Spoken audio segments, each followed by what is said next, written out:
Hola, mi nombre es Rocío Fornaro.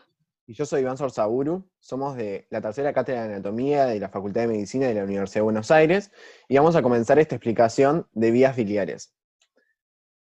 Tal vez nos recuerden de otros teóricos, como el de hígado, y es así que vamos a continuar ahora con los objetivos de esta segunda parte, si se quiere, que es vías biliares. En primer lugar, vamos a dar una noción de la función de las vías biliares y de su producto de secreción, que es la bilis. Luego, enumeraremos cuáles son los elementos que constituyen las vías biliares, para luego comprender las relaciones de las vías biliares extrahepáticas y, por último, realizar una breve descripción anatómica de la vesícula biliar. Antes de describir las vías biliares y sus relaciones, es necesario que definamos, o por lo menos sepamos a qué nos referimos cuando hablamos de bilis. Vamos a decir que la bilis es el producto de secreción externa del hígado que se va a transportar desde este, a través de las vías biliares, hasta la luz del tracto gastrointestinal, específicamente a la segunda porción del duodeno. Si recuerdan, una de las principales funciones del hígado es la metabolización. La metabolización también es definida como la transformación biológica. ¿Y qué es lo que se va a transformar? Van a ser sustancias tanto endógenas como exógenas, pudiendo ser estas exógenas, por ejemplo, fármacos. Esta metabolización va a dejar productos de desecho que van a encontrar en las vías biliares una ruta de excreción a través de la bilis hacia la luz del tracto gastrointestinal. Además, se comprende que otra de las funciones de la bilis es facilitar la digestión. Es comprendiendo esto que vamos a entender que las vías biliares tienen que tener una porción que sea intrahepática, es decir, dentro del hígado, y una porción que va a ser extrahepática. Las vías biliares van a comenzar, como dijimos entonces, por medio de las vías biliares intrahepáticas.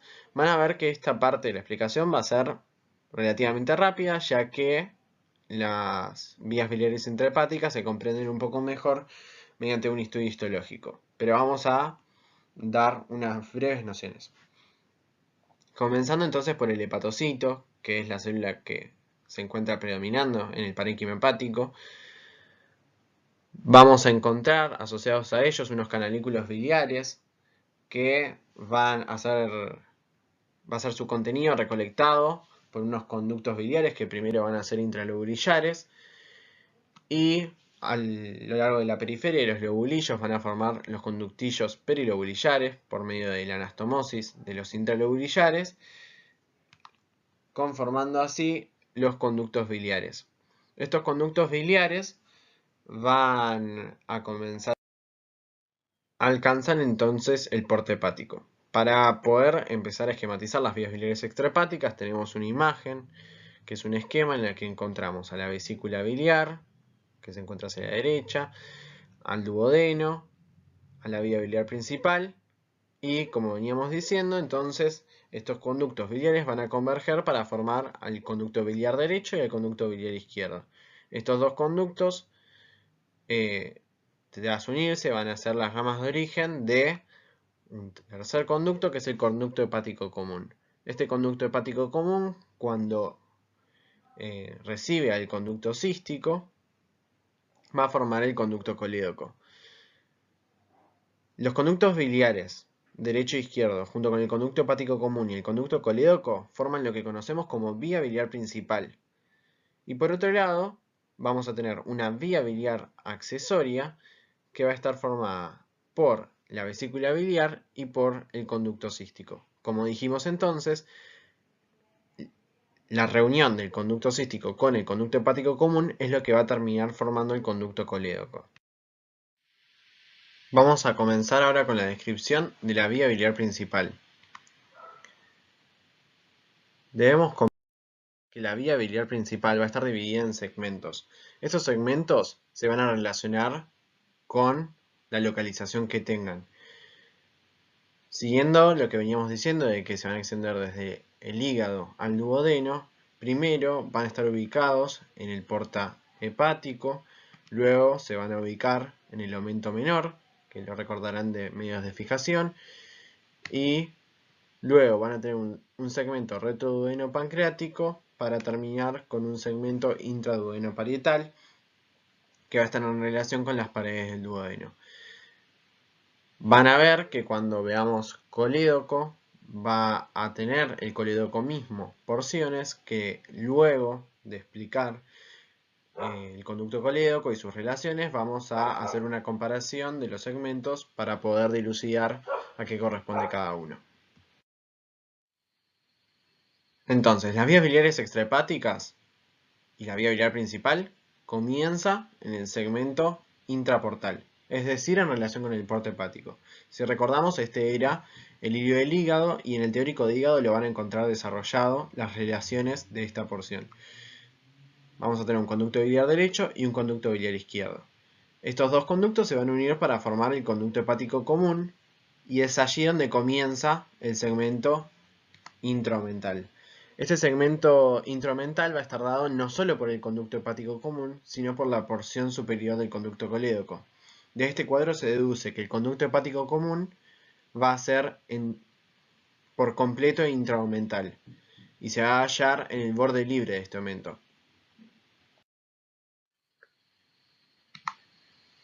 El conducto hepático común, como decíamos, es por completo intraomental. Las relaciones en el borde libre de este aumento las vamos a evidenciar por medio de esta imagen, que es una vista desde anterior, en la que encontramos hacia superior al diafragma, aparte de este. Hacia la izquierda encontramos a la flexura cólica izquierda. Hacia inferior encontramos al estómago con el duodeno. Y hacia la derecha encontramos a la vesícula biliar. Vemos que se quitó gran parte del hígado, lo que nos permite evidenciar la localización donde se encontraría el aumento menor, que si recordábamos unía al hígado con el esófago, el estómago y el duodeno. Es así, entonces, que en el borde libre que contiene el pedículo hepático, encontramos al conducto hepático común que se encuentra hacia anterior y a la derecha de esta otra estructura, que es la vena porta, que a su vez se encuentra posterior a la arteria hepática propia que se encuentra a la izquierda. Estas van a ser las relaciones de las vías biliares principales en el borde libre del aumento menor, que además no lo veríamos de esta manera, sino que lo podríamos ver sin retirar el peritoneo, en el que encontramos de vuelta hacia superior al hígado, hacia inferior encontramos al estómago, vemos hacia la derecha la vesícula biliar y toda esta estructura es el aumento menor en cuyo borde libre encontramos a el pedículo hepático. El extremo inferior del segmento intraomental y el resto de la vía biliar principal y sus segmentos va a estar completado por el conducto colédoco. Es importante que ya vayan pensando que el conducto colédoco va a tener otros segmentos, que es lo que vamos a ver ahora. Este conducto colédoco se extiende entonces desde la unión del conducto hepático común con el conducto cístico hasta el duodeno. Para poder evidenciarlo hagamos un corte que pase por estas regiones del duodeno. En esta imagen tenemos hacia superior al hígado, hacia la derecha al colon ascendente y a la flexura cólica derecha o ángulo hepático del colon. Hacia inferior encontramos a la tercera porción del duodeno, encontramos a su porción descendente y a la primera porción. Y por otro lado encontramos hacia la izquierda bien al pedículo hepático, que se retiró parte del aumento menor para poder evidenciarlo. Si nosotros quitamos estas partes que se marcaron por la línea punteada, vamos a ver que primero transparentándolo y después avanzando. Encontramos entonces profundo al duodeno y al páncreas al conducto colédoco. Este conducto, como decíamos, está formado por un lado por el conducto hepático común y por el otro por el conducto cístico. Perdonen que sea repetitivo, pero es importante que les quede claro. Esto va a formar entonces al conducto colédoco, que va a tener 4 porciones. Es importante destacar antes de avanzar con las porciones que la formación del conducto colédoco es variable y que a pesar de que a simple vista podemos ver que se están juntando el conducto cístico y el conducto hepático común, va a ser en un punto variable en el que se fusionen sus luces, pudiendo estar adheridos en un cierto trayecto por tejido conectivo. Las porciones del colédoco entonces van a ser 4, La primera de ellas es la porción supraduodenal, que va a ser entonces superior al duodeno y va a pertenecer al segmento intraomental. Si no la llegan a ver, ahí lo señalamos con una mano. Por otro lado, tenemos una porción que es retroduodenal, es decir, es posterior al duodeno. Una tercera porción que es retropancreática.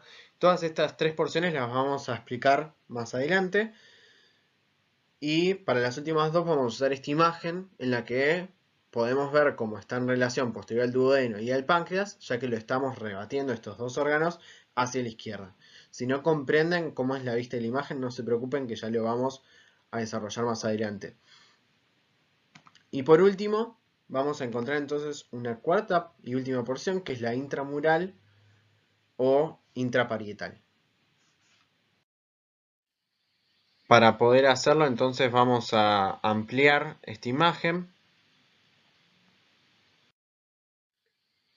Es entonces en esta porción intramural que lo que estamos viendo es cómo tenemos un segmento que parece como una dilatación, que es esto que marcamos aquí, que es lo que se denomina ampolla hepatopancreática y que justamente se denomina de esta manera porque es la que recibe al conducto colédoco y al conducto pancreático. Es inconstante. De no presentarse, y aún así si se presenta, vamos a ver en la mucosa del duodeno una eminencia que se denomina papila duodenal mayor o de Santorini, en la que va a desembocar el conducto colédoco.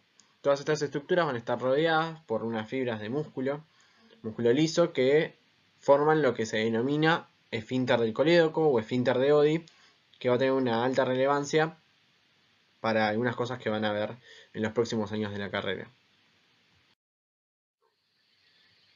Comencemos entonces a tratar las relaciones de la porción supraduodenal. Para hacerlo, veamos un corte axial en el que encontramos hacia anterior al estómago, hacia posterior encontramos la columna, a los riñones, hacia la izquierda encontramos al vaso y hacia la derecha al ángulo hepático del colon. Dado que esta imagen no nos permite ver mucho sobre la porción supraduodenal, vamos a extenderlo un poco y veamos qué aparece. Entonces, lo que encontramos es una arteria hepática común, que se divide en arteria hepática propia y arteria gastroduodenal, y además acá estaría dando a la arteria gástrica derecha. Vemos a la vía biliar principal y a la vena porta. Entonces, en cuanto a las relaciones de la porción supraduodenal del colédoco, encontramos a la vena porta, que se va a encontrar hacia posterior, y el conducto colédoco se va a apoyar sobre su cara derecha. Por otro lado, encontramos a la arteria hepática propia. Además, debemos considerar como otras relaciones que pueden ser tanto inmediatas como mediatas a ramas colaterales de la arteria hepática común, como puede ser la arteria gástrica derecha. Y por otro lado, también no debemos olvidar las relaciones que va a tener con el plexo hepático, un plexo nervioso, y con los nódulos linfáticos. Además, para que tengan una imagen de un preparado de la cátedra en el que se realizó la manera de abordar al hiato de Winslow, y para que recuerden que el aumento menor es el límite anterior de este hiato y que si accedemos por este, estamos ubicándonos posterior a todas estas estructuras que acabamos de mencionar. Para poder comprender las relaciones del conducto colédoco con sus segmentos retropancreático y retroduodenal, deberíamos de alguna manera acceder a la cara posterior de estos dos órganos. Tal vez a esta altura de la cursada, es decir, ya habiendo pasado la clase de peritoneo, se les ocurra cómo hacerlo, y es mediante el proceso de decolamiento de fascias. Y para eso hay que retomar un concepto que es el concepto de fascia de coalescencia. Vamos a repasarlo simplemente como ejemplo, ya que este concepto ya lo deberían conocer y si no, les recomiendo que lo repasen. Una fascia de coalescencia era un proceso por el cual una víscera que se encontraba, vemos esta imagen que es un esquema, hacia anterior un órgano primitivo del tubo digestivo, hacia posterior la pared abdominal, se encuentran unidos por un meso, el peritoneo parietal posterior y la hoja visceral, y por un proceso de desplazamiento se aproxima a la pared y luego, por el fenómeno de coalescencia, queda adherido.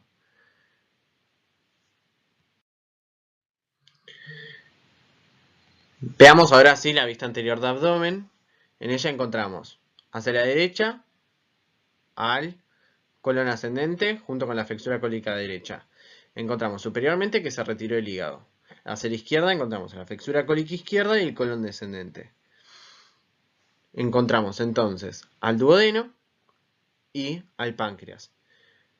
De las vías biliares solo vemos al segmento intromental, que se encuentra en el borde libre del aumento menor, el cual se encuentra seccionado. Si quisiéramos ver cómo continúan, deberíamos acceder por aquí. Entonces, para hacerlo, vamos a utilizar ese concepto de fase de coalescencia que tenemos y vamos a aprovechar que tenemos un plano de despegamiento en el que tenemos tejido conectivo sin vasos que nos permite que fácilmente se despegue, siguiendo los siguientes pasos.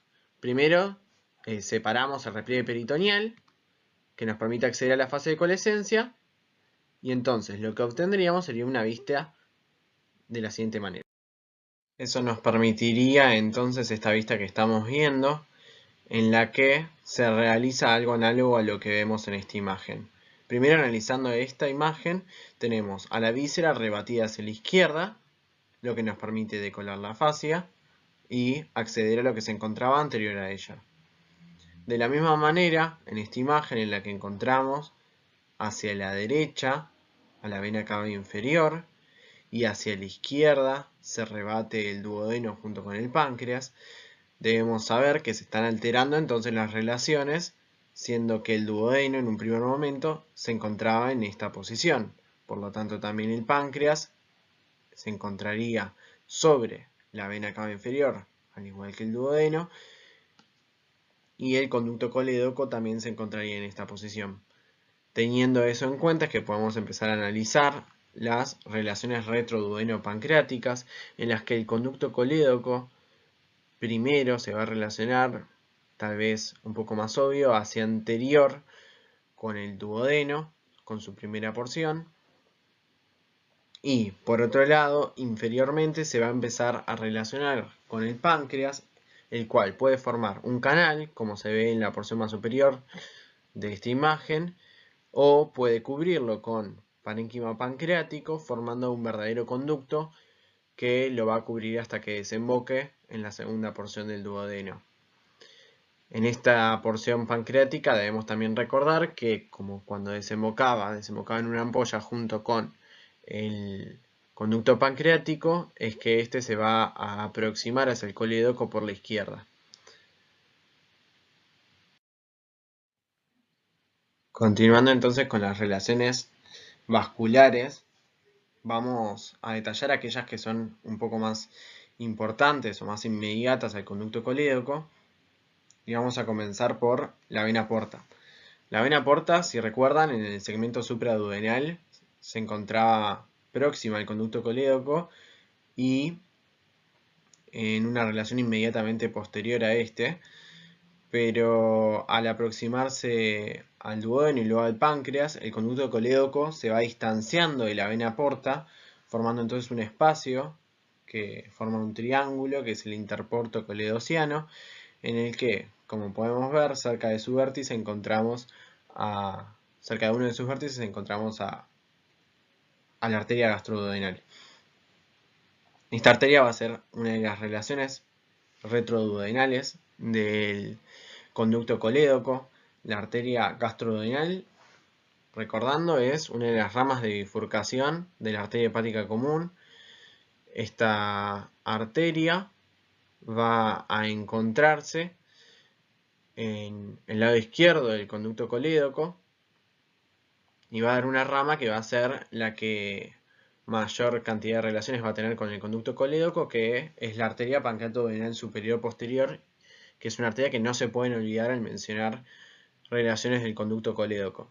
Como pueden ver, la arteria gastroduodenal, que es esta que vemos aquí, no guarda relaciones retopancreáticas, ya que se halla separada justamente por el páncreas del conducto colédoco y también sus ramas terminales, Mientras que la arteria pancreatoduodenal superior posterior, en un primer momento, en el segmento retroduodenal, encontramos que la va a cruzar hacia anterior, es decir, se va a interponer entre el conducto colédoco y el duodeno, para luego seguir inferiormente y realizar otro cruce en la región retropancreática que es hacia posterior, para luego poder formar, entonces terminar de formar el arco pancreatoduodenal posterior. Además de estas relaciones vasculares, va a tener otra relación vascular que es hacia posterior y es con la vena cava inferior. Pero para analizar estas relaciones debemos tener en cuenta que va a estar la fascia retroduodeno-pancreática, que ya describimos más o menos y ya conocen de la clase de peritoneo. Entonces, no es por medio de esta fascia, sino que va a relacionarse con la vena cava inferior o que va a tener relaciones variables en cuanto a qué tan inmediatas son con el riñón y el pedículo renal. Entonces, si quisiéramos separar estas relaciones retroduodeno-pancreáticas según los segmentos, vamos a encontrar un segmento retroduodenal que hacia anterior va a tener la primera porción del duodeno y es la arteria pancreatoduodenal superior posterior, que recordemos que la cruzaba interponiéndose entre el duodeno y el conducto colédoco. A la izquierda va a tener la vena porta y la arteria gastroduodenal. Recordemos que empieza a formar el espacio intraporto coledociano. Hacia posterior va a haber un segmento pequeño que va a estar en relación con el orificio mental, es decir, de Winslow, ya que este no se adhiere al borde superior del duodeno, sino al borde posterior superior. Y por otro lado ya comienza a tener relaciones con la fascia retroduodeno-pancreática y por medio de esta con la vena cava inferior. Y por otro lado, en el segmento retropancreático, hacia anterior va a tener al páncreas, hacia la izquierda, como dijimos, al triángulo interporto coledociano, y hacia la derecha a la arteria pancreatoduodenal superior posterior que la cruza luego hacia posterior. Y por otro lado, hacia posterior tenemos a la fascia retroduodeno-pancreática que, como ya dijimos, la va a relacionar con la vena cava inferior. Este esquema a esta altura ya les debe resultar familiar y hasta repetitivo, pero lo que buscamos ahora es comparar, como pueden ver, los segmentos del conducto colédoco con los segmentos de la vía biliar principal y ver qué porciones de esta vía constituyen cada segmento. Tenemos primero un segmento intraportal que se encuentra en el hilio hepático, que como recuerdan están formados por los conductos biliares derecho e izquierdo.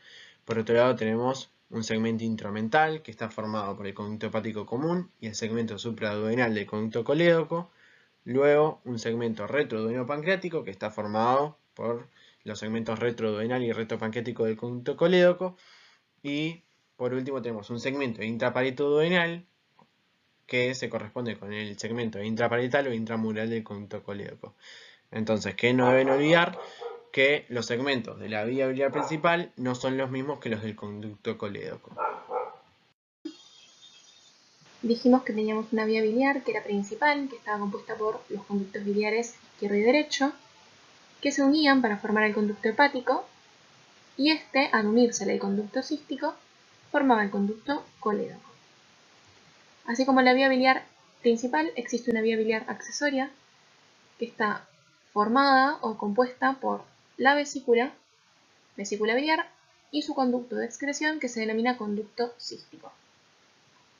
Vamos a ver en orden cada uno de estos, empezando por vesícula, su situación, sus relaciones, y luego conducto cístico. Respecto a la vesícula biliar, estamos viendo a la derecha un esquema de las vías biliares en las que tenemos conducto biliar derecho e izquierdo uniéndose para formar el conducto hepático, y llega al conducto hepático la desembocadura del conducto cístico, que como dijimos era el conducto de excreción de la vesícula biliar. Entonces, si tuviéramos que marcar la vía biliar accesoria y específicamente la vesícula, la marcaríamos en esta porción. La vesícula biliar es un órgano que tiene, se dice, una forma de pera, aunque en realidad parece más bien una berenjena, pero tiene una forma de pera y raramente puede ser cilíndrica. Vamos a hacer un zoom para analizar cuáles son las partes que conforman a la vesícula. vamos a encontrar en ella que tiene 3 porciones.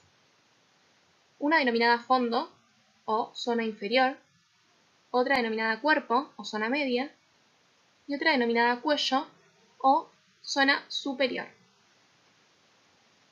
Y si nosotros hiciéramos un corte longitudinal para observar su interior, vamos a ver que se encuentra marcada por estos relieves propios de la mucosa que recubre la cara interna de la vesícula, en donde se encuentran las glándulas de Luschka que van a participar en la reabsorción y secreción para concentrar la bilis que sale del hígado y, como verán el año que viene en fisiología, se concentra en esta glándula y es excretada por el conducto cístico.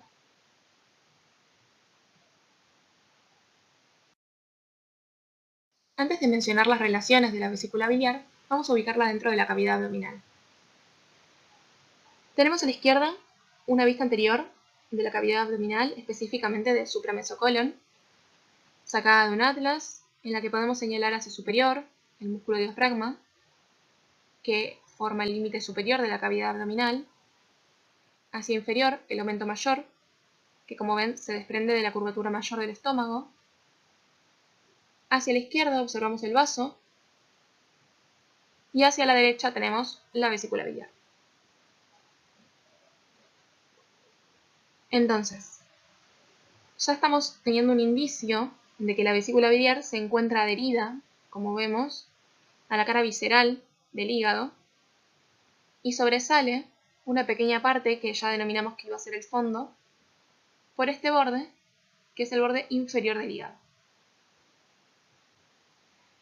A la derecha tenemos tenemos un preparado real que imita al esquema de la izquierda, en el que observamos también hacia superior el músculo diafragma, hacia inferior podemos observar la vesícula biliar, hacia la derecha el hígado y hacia la izquierda el estómago. De vuelta en el recuadro blanco vemos a la vesícula biliar en su posición in situ, relacionándose con la cara visceral del hígado y sobresaliendo el fondo en este borde que denominamos borde inferior.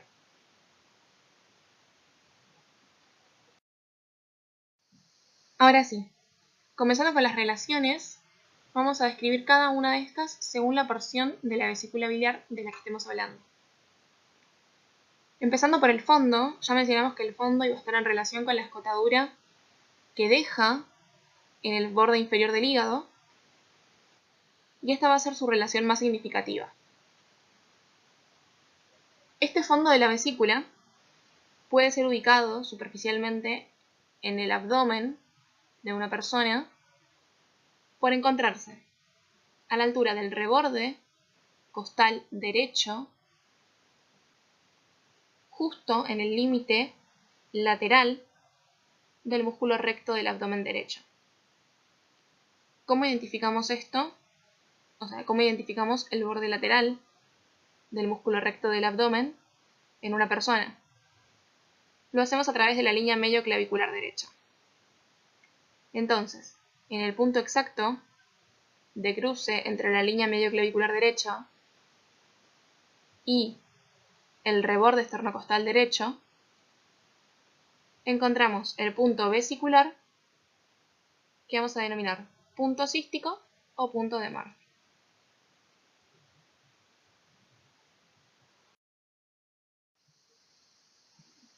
El cuerpo de la vesícula va a tener una relación hacia superior y otra relación hacia inferior. Es decir, que su cara superior va a estar en relación con un órgano, que va a ser el hígado, por alojarse en la fosa cística, mientras que hacia inferior va a estar en relación con el colon transverso y con el complejo duodeno-páncreas. Tenemos a la izquierda una imagen de la vesícula alojada en la fosa cística o fosa vesicular, y a la derecha un esquema en el que observamos hacia superior el hígado, que vemos que fue segmentado, el estómago en su última porción, del que se desprende el duodeno, y la flexura cólica derecha con el colon ascendente en su última porción y la primera porción del colon transverso. Observamos la vesícula, cómo se relaciona hacia superior con el hígado y hacia inferior con el duodeno y el colon transverso.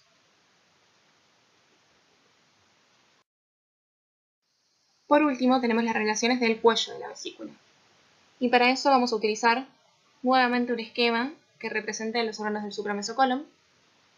Y podemos observar hacia superior el hígado,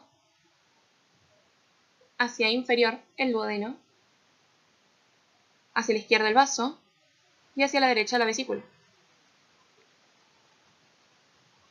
Y describimos entonces que el cuello de la vesícula se va a encontrar incluido entre ambas hojas del aumento menor, que como ya mencionamos antes, conecta o une al hígado con el esófago, la curvatura menor del estómago y el duodeno.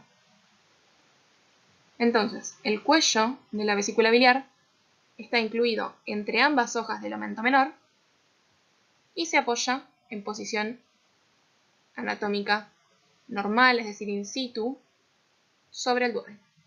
En esta imagen no lo vemos apoyado sobre el duodeno porque el hígado está siendo replegado hacia superior.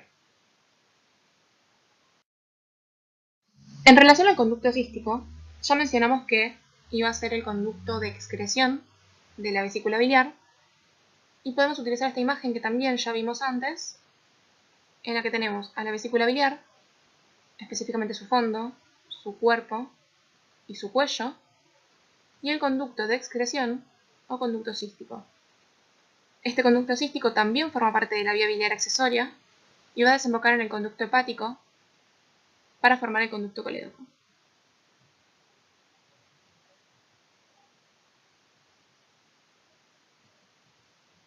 Tenemos a la izquierda una imagen que también ya utilizamos anteriormente, pero la volvemos a recordar, en la que tenemos hacia superior el hígado, hacia inferior podemos ver la flexura cólica derecha, hacia la derecha la vesícula y hacia la izquierda el estómago. En esta imagen observamos nuevamente la posición de la vesícula biliar, fondo, cuerpo y cuello, y cómo el cuello se continúa a través del conducto cístico. Respecto a las relaciones del conducto cístico, vamos a ver que se asemejan bastante a las relaciones del cuello de la vesícula, porque como mencionamos anteriormente, el conducto cístico es continuación del cuello vesicular. Por lo tanto, su principal relación es encontrarse en el espesor del omento o epiplón menor. Y si hacemos un zoom en esta zona, vamos a ver que al encontrarse en el espesor de este omento, adquiere relaciones muy importantes con el pedículo hepático. El conducto cístico se va a encontrar a la derecha de los elementos del pedículo hepático y va a formar con el conducto hepático un ángulo abierto hacia el superior y a la derecha. En este esquema que tenemos a la derecha, vemos la vesícula que termina en el conducto cístico y este uniéndose al conducto hepático. La arteria hepática propia dividiéndose en sus ramas derecha e izquierda y posterior, tanto al conducto como a la arteria, a la vena porta, también dividiéndose en sus ramas izquierda y derecha. Como dijimos, el conducto cístico va a formar junto con el conducto hepático un ángulo que mira hacia superior y a la derecha. Este ángulo se va a ver transformado en un triángulo por el borde inferior del hígado. Y este triángulo se denomina triángulo biliar o triángulo de las vías biliares. También lo pueden leer como triángulo de Boudet. Y es importante porque dentro de sus límites podemos encontrar a la arteria cística. Esta arteria cística, que se va a encargar de la irrigación de la vesícula, pero también del conducto cístico, suele ser, en la mayoría de los casos, rama de la arteria hepática en su división derecha. Aunque también pueden hacer, por ejemplo, de la bifurcación izquierda. Entonces, a modo de recordatorio, vamos a decir que el triángulo de Boudet se encuentra limitado por el conducto cístico, el conducto hepático y el borde inferior del hígado. Y como contenido vamos a encontrar a la arteria cística. Esto es importante en el caso de las operaciones o las cirugías para extraer la vesícula. Cuando se necesita encontrar a la arteria cística, basta con buscar estos límites y ligarla dentro de estos límites. Ahora bien, el conducto cístico, nuevamente con el conducto hepático, pero ahora con la arteria cística, van a delimitar otro triángulo.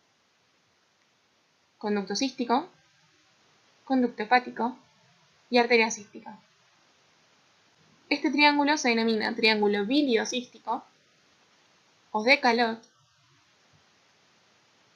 y como dijimos, va a estar delimitado por el conducto cístico, el conducto hepático y la arteria cística.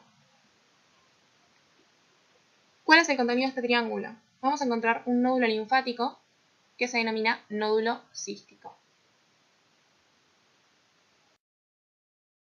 Respecto a la irrigación, tanto de la vesícula biliar como del conducto cístico, ya mencionamos anteriormente que iba a estar a cargo de la arteria cística, que es rama, en la mayoría de los casos, de la bifurcación derecha de la arteria hepática propia. Tenemos a la izquierda el esquema que ya vimos varias veces, y a la derecha una imagen de un preparado cadavérico, que ya hemos utilizado anteriormente, pero nos ubicamos por las dudas. Vemos el conducto hepático, al que se le une el conducto cístico, la vesícula biliar, hacia superior al hígado, la arteria hepática propia, que se está bifurcando en su rama derecha y su rama izquierda, y en un plano posterior, tanto al conducto hepático como a la arteria hepática propia, la vena porta hepática. Tenemos entonces el pedículo hepático. Y como dijimos, de la rama derecha de bifurcación de la arteria hepática propia, nace esta pequeña arteria que es la arteria cística, que ahora ya sabemos nace en los límites de un triángulo de Boudet o triángulo de las vías biliares. Esta arteria cística, como ven, aborda el cuello, acá lo tenemos en el esquema, de la vesícula biliar por su porción medial y se va a dividir en dos ramas, una rama medial y una rama lateral. La rama lateral aborda la vesícula por su cara derecha y la rama medial lo hace por la cara izquierda. Ambas ramas van a dirigirse a la cara superior de la vesícula, que es también su cara adherente al hígado, y van a dirigirse hasta el fondo de la vesícula, irrigando toda la vesícula desde el cuello, cuerpo, hasta el fondo, y en el fondo se van a anastomosar entre sí a modo de corona. Es también la arteria cística quien se encarga de la irrigación, mediante el aporte de pequeñas ramas, del conducto cístico. Entonces, la irrigación tanto de la vesícula biliar como del conducto cístico está a cargo de la arteria cística. Rama colateral de la rama de bifurcación derecha de la arteria hepática propia.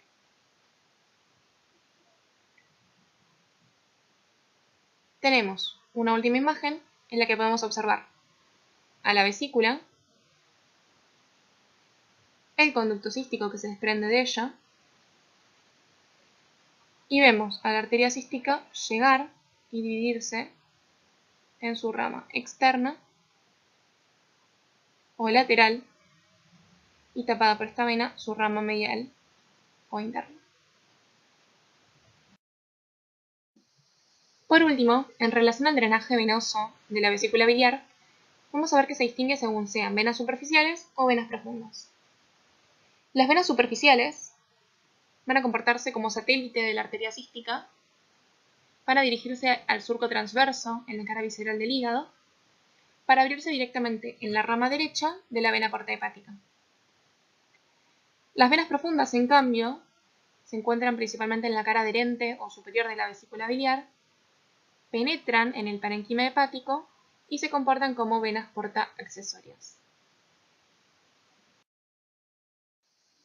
Las venas del conducto cístico se confunden, en la mayoría de los casos, con las venas de la vesícula biliar y drenan superiormente en las venas císticas, y algunas, más inferiores, van a drenar directamente en la vena porta. Como conclusiones, vamos a decir que las vías biliares van a permitir el transporte de la bilis hasta la luz del intestino, como así también su almacenamiento. Las vías biliares van a estar constituidas por un segmento intrahepático y por otro extrahepático. La vía biliar principal se va a dividir en 4 segmentos: intraportal, intraomental, retroduodeno pancreático e intraparieto-duodenal.